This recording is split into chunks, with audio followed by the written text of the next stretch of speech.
Hey everyone, my name is Dominique and today I'll be teaching you how to shade with oil paint. Shading allows you to add value and depth to your paintings, and in order to do that you have to include shadows and highlights. Let's go. So the materials that you will need today are, of course, brushes. I have an assortment of different sizes of brushes. And I don't necessarily just use oil brushes. I can use acrylic brushes, mixed media brushes, just anything that I can get my hands on. And I have all kinds of different sizes and then even bigger ones. So brushes, a canvas. So I'm gonna be working smaller. This is an 8x8 canvas. You'll need a paint thinner. This is the kind that I got from Michaels. So paint thinner, I'll explain that later on. Fix spray. This is for when you do your drawing so you can seal the charcoal onto your canvas. I'll explain a little bit of that later. Something to put your paint thinner in for your brushes. And this is what it looks like on the inside.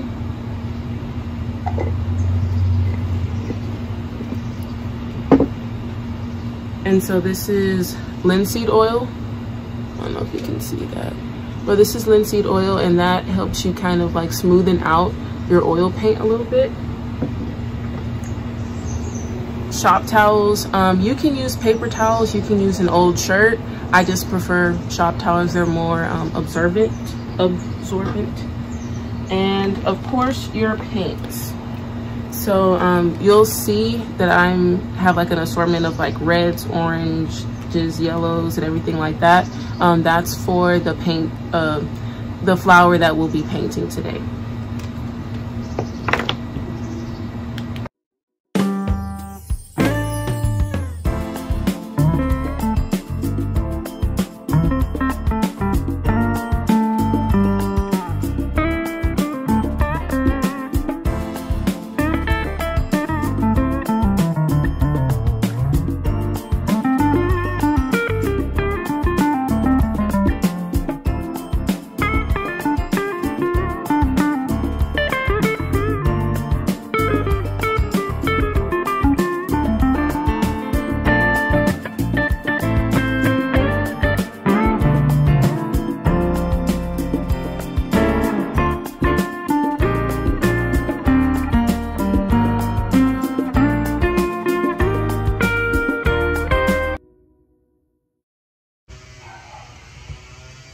Here is just my finished sketch.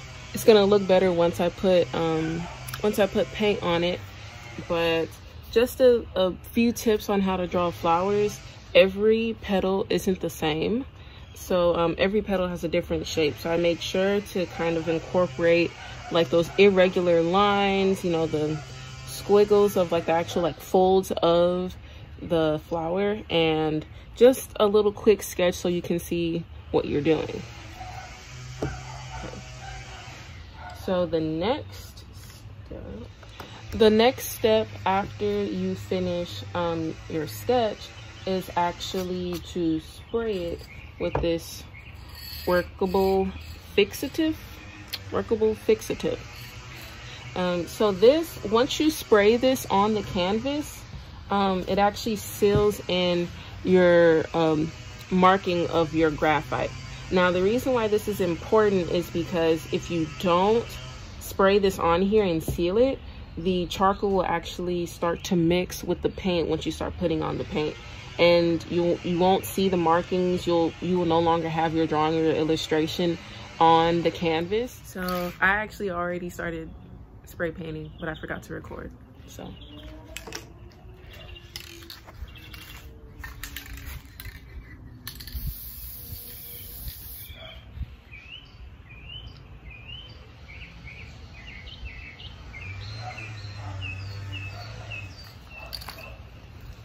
So one way to make sure that the charcoal won't smear is if you run your finger, like your finger over it, and if you have any charcoal left on your finger, that means that it will smear when you start painting. So, like this.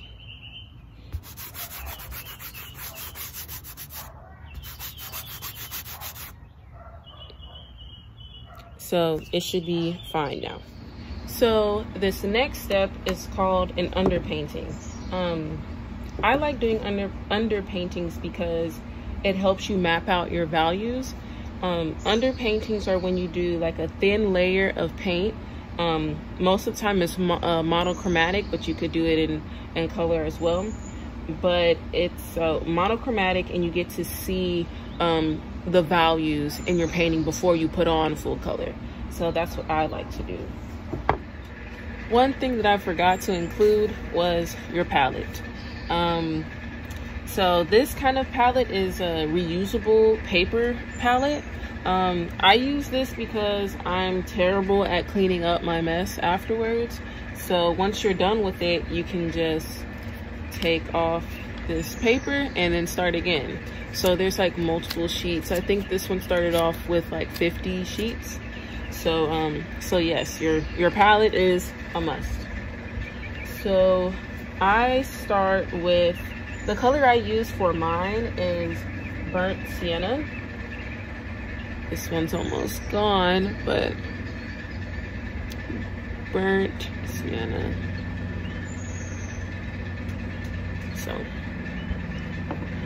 So that's right here.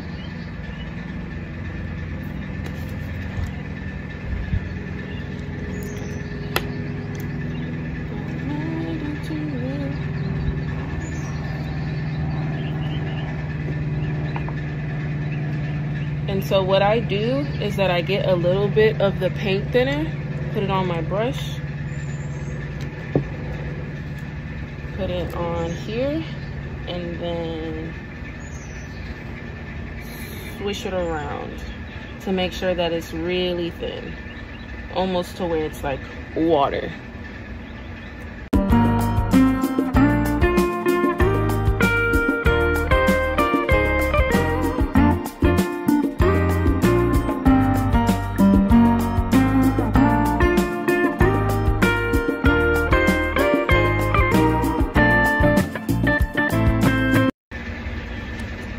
And so it's going to be really runny, so be careful. I'm just going to set this down. There. So I'm going to put it all over the painting. This is going to make, all over the canvas. This is going to make more sense in a second.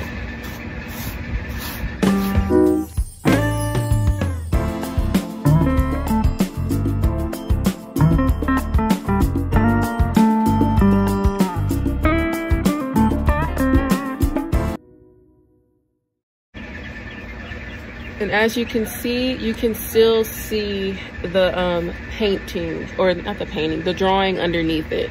So that's the most important part. So now what I'm going to do is actually start putting in the darks, which are the shadows of the painting.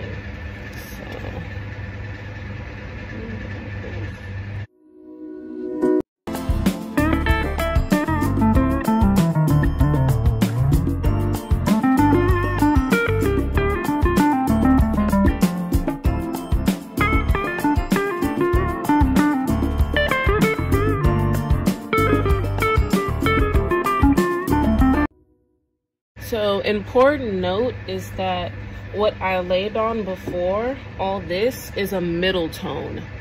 So right now I'm adding like dark tones, which could be called the shadows and the darks. So I'm adding the dark tones right now, and then later I'll add the highlights.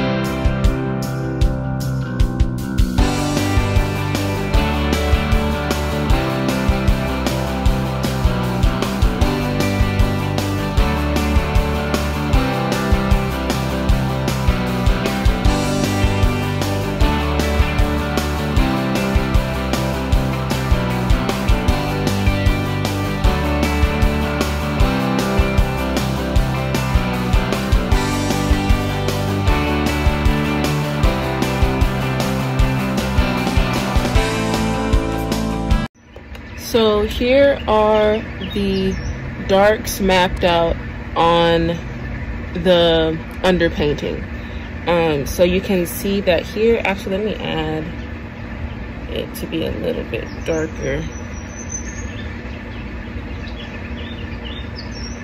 So you can see that the middle of the flower is the darkest. So you're gonna add the darkest shade of this burnt sienna mixed with other things in the middle. And then kind of sweep it up. So you can see that.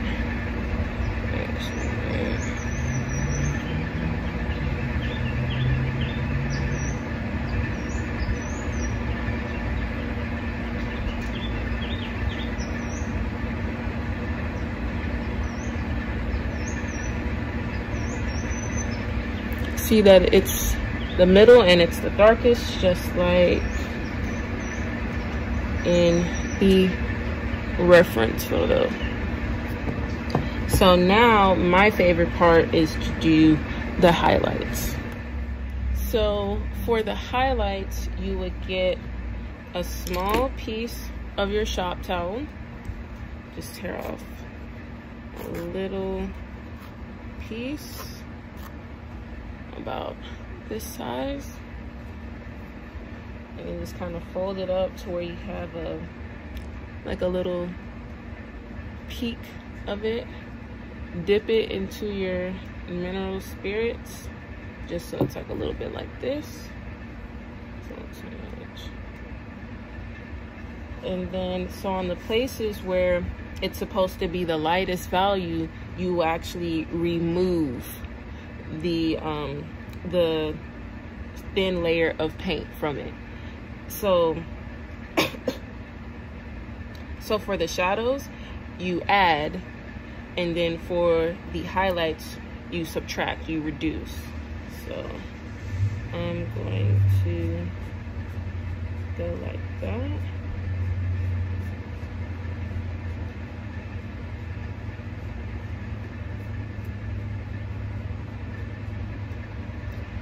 And so you can see now that this part right here is lighter than this part, which is your middle tone, and a lot lighter than this part and this part, which is your dark tone. So now we're getting the highlights of the flower in.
So here you can see that I have the lighter edges that are usually the lightest and have the most highlights compared to the middle that has the darker tones in it, and then a little bit of highlights in here.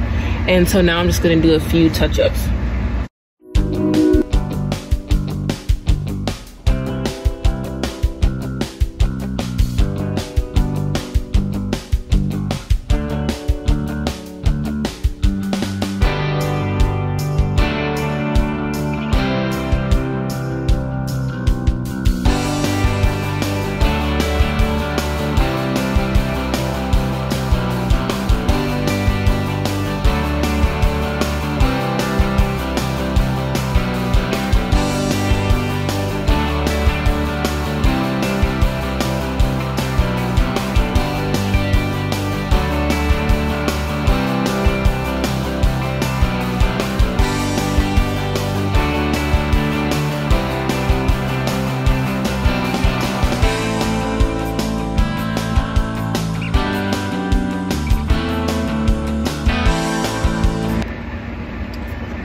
Okay, so here is the finished underpainting.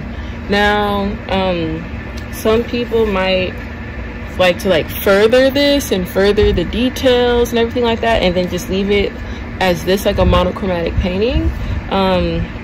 But I want to show you guys how to do it with full color as well.